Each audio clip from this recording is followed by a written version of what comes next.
সিদ্ধ বাবা এখানে প্রাণবাড়ি সিদ্ধ বাবা দেখিয়ে দিয়ে গেছে যে শরীরটা যে সচ্চিদানন্দ রূপ ছিল, তারা মানে নামময় শরীর ছিল, জড় শরীর থেকে ঊর্ধ্বে ছিল, তার প্রমাণ মানে রাধারানীর দাসী হতে পারবে না, স্বপ্নে আদেশ হয়েছে, তাতে 3 মাস ধরে খাওয়া দাওয়া বন্ধ। কী করে আমরা একটা নির্জলাবত করে জীবন টিকাতে হচ্ছে, জীবন বেরিয়ে যাচ্ছে, জীব বেরিয়ে যাচ্ছে, দম আটকিয়ে যাচ্ছে। তাহলে তারা কীরকম নাম অমৃত পান করেছে, কীরকম চিন্তনামৃত লীলা অমৃত পান করেছে।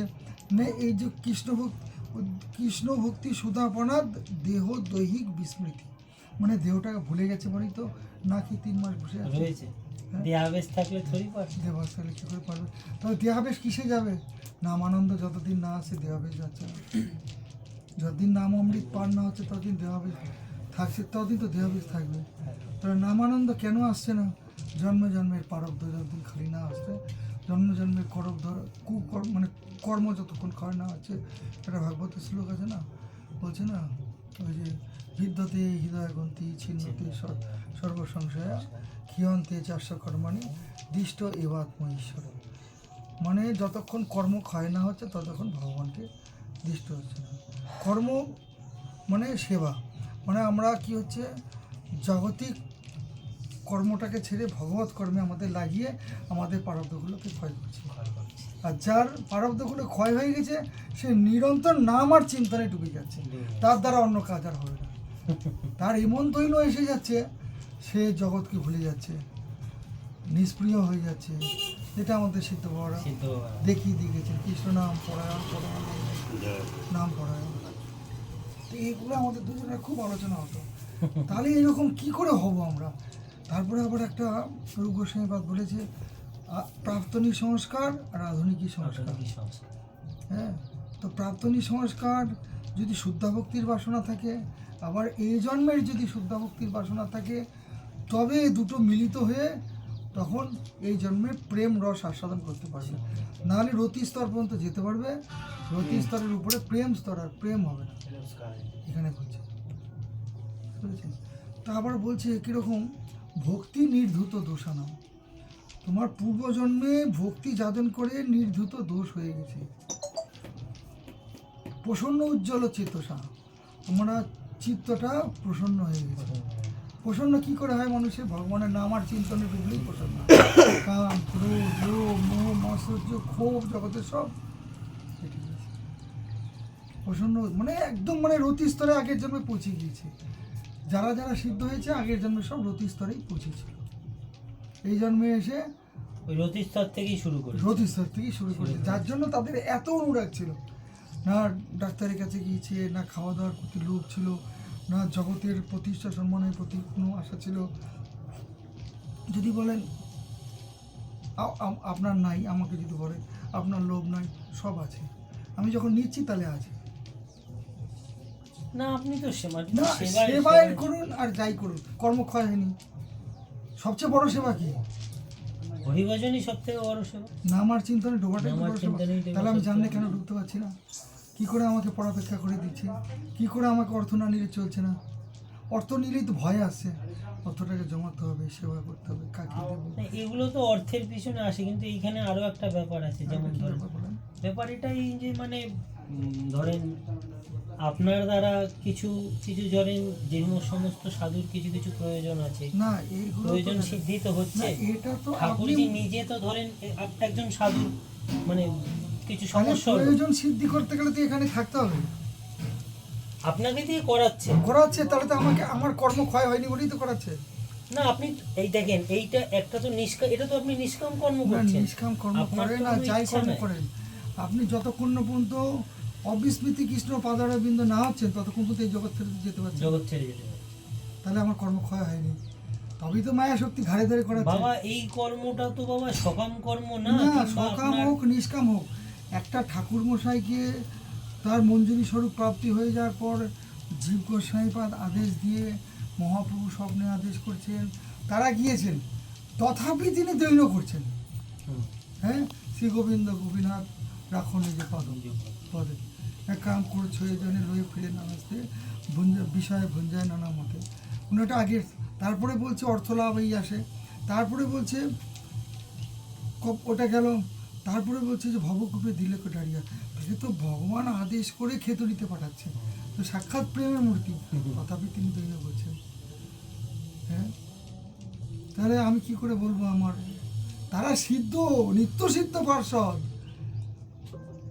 তাহলে আমি যদি কর্ম করে বলি যে না আমার দ্বারা এটা কল্যাণ হচ্ছে, ভগবান আমাকে করাচ্ছে, এটা কি স্বভাব হবে? এখানে আটকে যেতে হবে। হ্যাঁ, আটকে যেতে হবে না। এইখানে আটকে যেতে হবে। আমার এখনো চিমটি মারলে লাগে, না খেলে শরীর চলে না, আর আমি যদি বলি যে একটা নির্জলা করে একদম রে রে রে রে রে রে রে পড়ে যায়। আমি যদি বলি যে আমাকে ভগবান এটা করাতে, তাই তো অভিমান হয়ে গেল না? তাহলে তো আমাকে কি মনে করতে হবে যে আমার কর্ম ক্ষয় হয়নি, আমার কর্ম হয়নি, প্রারব্ধ ক্ষয় হয়নি, প্রারব্ধ হয়। ক্ষয় হয়নি, আমার অভিমান রয়েছে, আমি সাধু, আমি মহাত্মা, আমি সকলকে কিছু দিলে তাদের কৃপা হবে, মানে ভগবান যে সবার কৃপা করছে, আমি সামর্থ্য, আমি সামর্থ্য হয়ে গেছি। তবেই তো সামর্থ্য সূক্ষ্মরূপে অভিমান রয়েছে তো। হ্যাঁ, যদি বলেন যে না আপনার প্রতিষ্ঠানে, তাহলে লোকের সম্মান নিয়ে আনন্দ পাচ্ছি কি করে?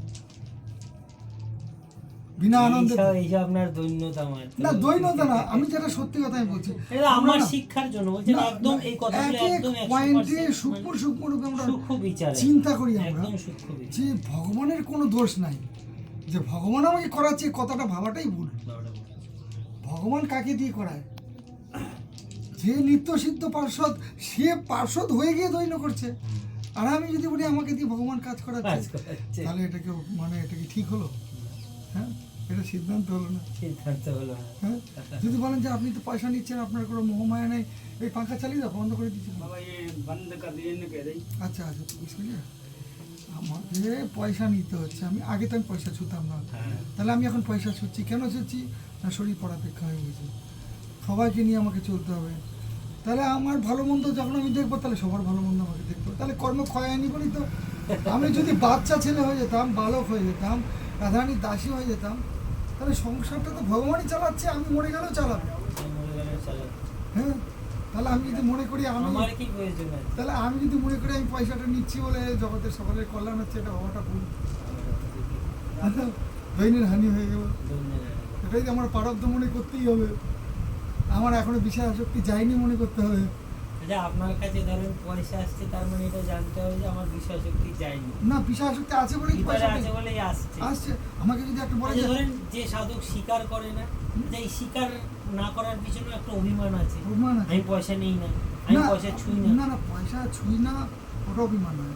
পয়সা সে যদি মনে করে, না না, আমি আপনার কথা বলছি না, আমি যাই আমার হোক। কথা বলছি, আমি তো পয়সা নেই না, আমি তো পয়সা ছুঁই না, না, এটি কিন্তু আমার একটা ওটা না, সূক্ষ্ম অভিমান ওটা না। আছে। ও কিভাবে চলবে? না, দেখো আমার প্রয়োজন হচ্ছে না, লাগলে আমি নেবো। যাবে, আমার তো তার পেছনে তো দাঁড়িয়ে আছে সব, চলে যাচ্ছে। তার পেছনে তো দেখেন ঐশ্বর্য তো সব ভক্তের পেছনে দাঁড়িয়ে থাকে। দাঁড়িয়ে, আজকে আমি পয়সা না নিলেও আমারও চলবে, চলবে। আপনারও চলবে, কারো অভাব হবে না, কিন্তু আমার একটা কর্ম ক্ষয় হয়নি না, আমাকে নিজে নিয়ে পয়সাটা কন্ট্রোল করতে হবে, গুনতে হবে, বিচার করতে হবে, এই সাধুটা ভালো, এই সাধুটা খারাপ, এই সাধুটাকে দিতে হবে, এই সাধুটাকে দেওয়া যাবে না। এটা মানে দ্বন্দ্ব থেকে আমি উঠতে পারছি না। দ্বন্দ্ব থেকে, হ্যাঁ, দ্বন্দ্বই বিমুক্তা হতে পারছি না।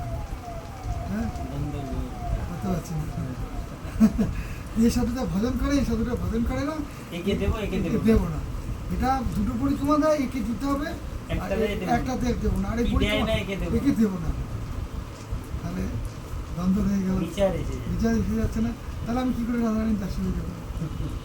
কত সহজ না, বহুত জটিল জটিল প্রশ্ন। জটিল জটিল। তো এইসব চিন্তা ভাবনা যখন আসে, তখন মনে হয় যে আমার এখনো কিছুই হয়নি, আমার তোমার নামের কৃপা হয়নি।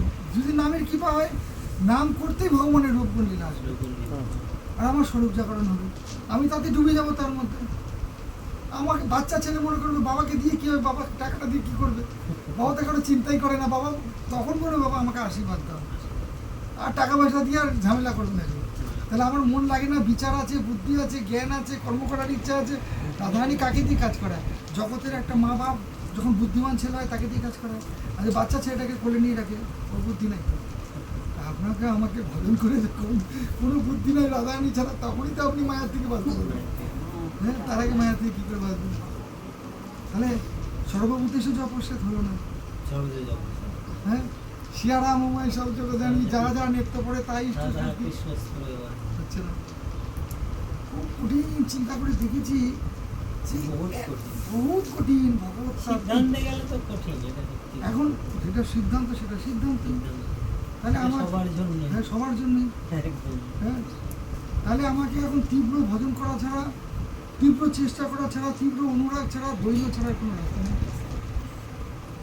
তো দূরের কথা, আসনে বসে যে নাম করবো সেই ক্ষমতা নেই, আসনে বসে যে চিন্তন করবো সেই ক্ষমতা নেই, এইরকমই পাওয়া।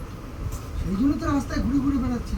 ভগবানকে কমসে কম বলতে পারবো, প্রভু আমি ভজন করতে পারিনি, আমার সংস্কার নাই, কিন্তু আমি তোমার জন্য কষ্ট করছি, তুমি করিয়েছো কৃপা করে সেবা নিয়ে, এটাই তো আত্মা শান্তি হয়ে যাবে।